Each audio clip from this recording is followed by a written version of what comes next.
question is, how can we translate Gita, the philosophy of Krishna, into augmenting business in India? I have not read the Gita, so I really have not. I'm sorry, because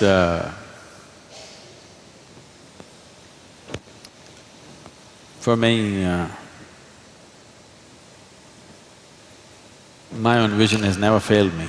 So I always kept away from all scriptures because I didn't want to clutter myself with something or the other.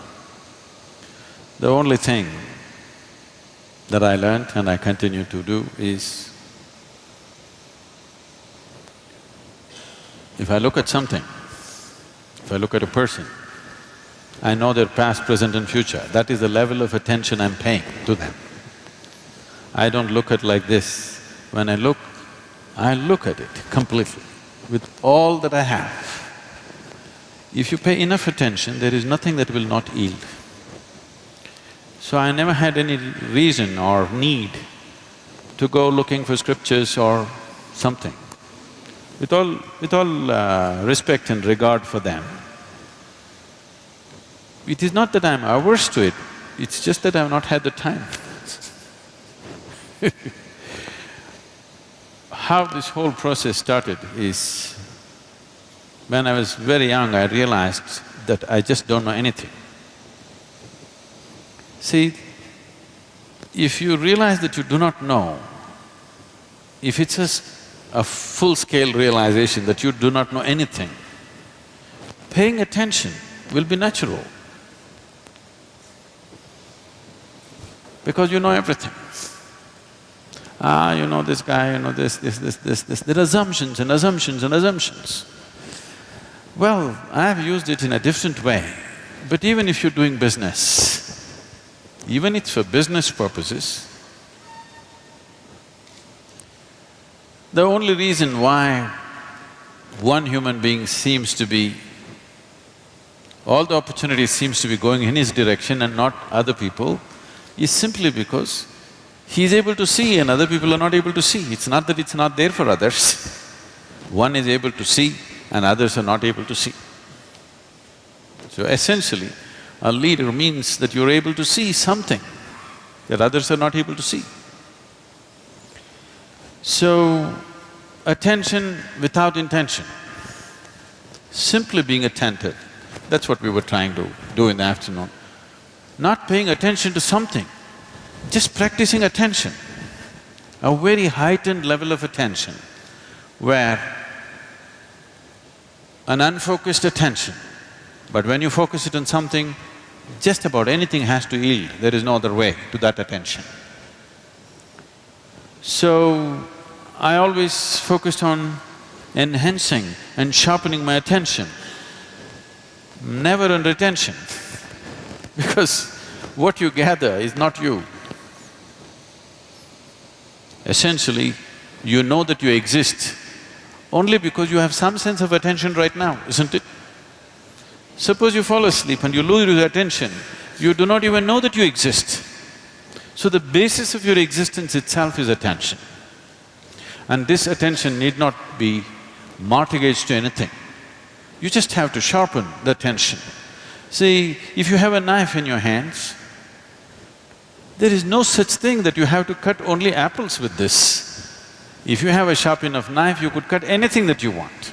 But the important thing is the knife is sharp enough, so that your attention is keen enough, not for something or the other.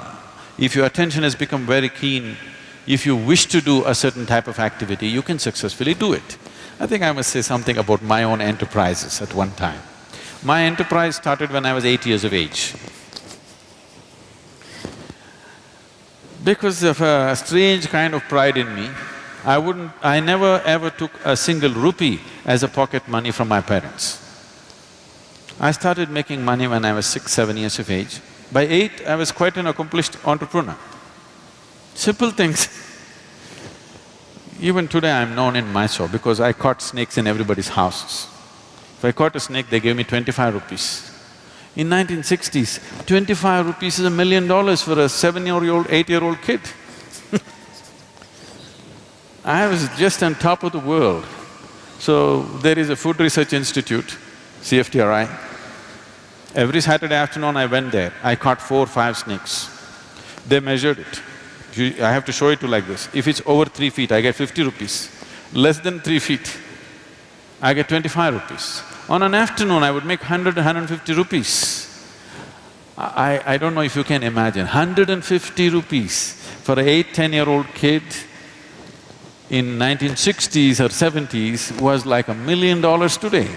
It was big. And I went to so many things, just about anything that came my way.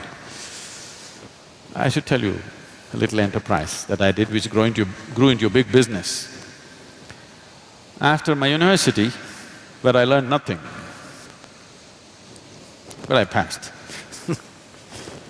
The only thing was, by then I had crisscrossed India on my motorcycle, and I suddenly realized when I went to the borders of India, they asked me for something other than my driving license. I did not even know that there was a passport. See, it's not like today. Today every child, maybe 3-year-old, 4-year-old kid knows he has to have a passport. I'm in my 20s, but I do not know that I need a passport.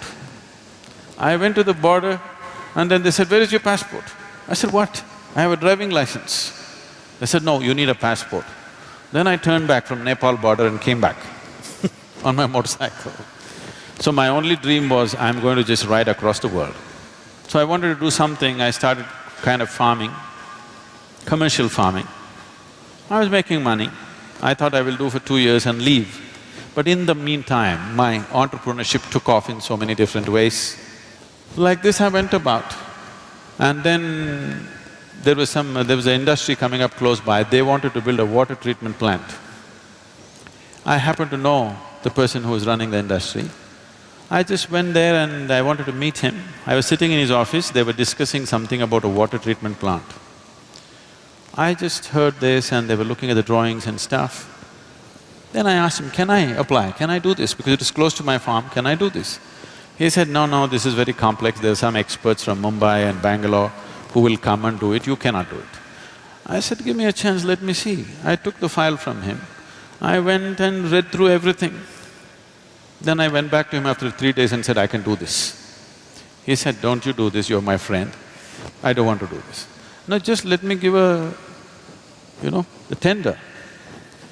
So those days, there was something called as Navakarnataka bookstalls.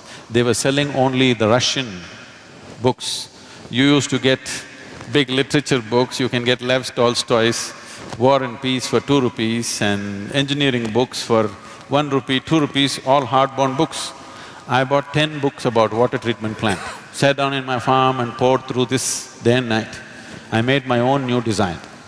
I went there and I gave a tender for 1.76 lakhs. Mind you, this is 70s. And the closest tender was 32 lakhs. The highest tender was over 60 lakhs. He looked at this and said, "You are funny. You're not going to do this." I said, "No, I can do it." He said, "No way you can do it. Look at this, the nearest tender is 32 lakhs and you're saying 1.76 lakhs. How will you do it?" I said, "Give me 1 more day." I went back again and poured through the books.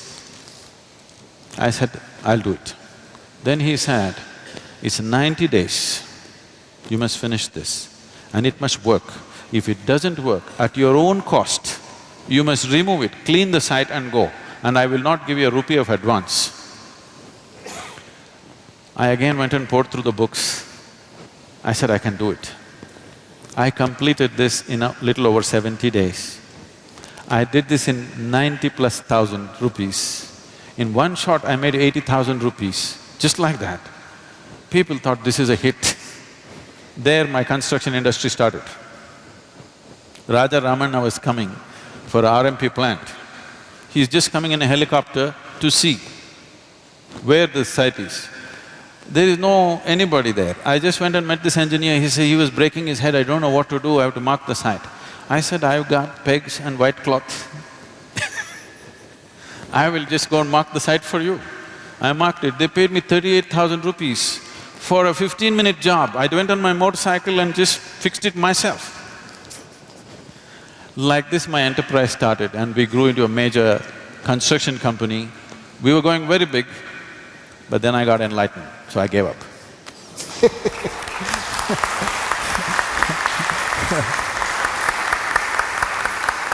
Thank you Sadhguru for sharing that story. Thank you, Professor.